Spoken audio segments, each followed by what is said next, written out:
Para jemaah haji nampak sumringah saat tiba di asrama haji Sudiang Makassar tatkala berjumpa dengan sanak keluarga. Mereka merupakan kloter terakhir UPG 43 yang tiba kemarin. Salah satu jemaah asal Kabupaten Luwu dari kloter UPG 43, Masni, mengaku senang bisa kembali ke tanah air. Saat ditanya soal pelayanan jemaah haji selama di Tanah Suci, ia mengaku senang dengan pelayanan yang diberikan petugas, ditambah lagi dirinya merupakan jemaah kloter tambahan. Selama di sana, alhamdulillah pelayanan dari negara kita luar biasa, tidak ada kekurangan.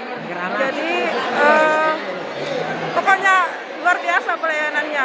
Apalagi untuk kami yang kloter terakhir tambahan itu tidak ada bahwa perbedaan dari yang pemberangkatan pertama dengan yang kedua ini. Semuanya sama pelayanannya. Alhamdulillah. Kalau saya lihat untuk perkembangannya ini, alhamdulillah lebih meningkat lagi.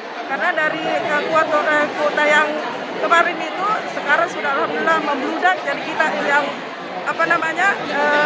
sangat senang, sangat bersyukur. Tahun depan tambah lagi kuotanya. Tahun depan semoga kuotanya lebih banyak lagi. Itu yang kita harapkan. Sementara itu, Kepala Kantor Kementerian Agama Wilayah Sulawesi Selatan, Khaironi, menuturkan, meski kloter terakhir telah tiba di tanah air, namun masih terdapat sejumlah jamaah yang dirawat di Arab Saudi. Yang sakit dan masih di Arab Saudi ada 23 orang.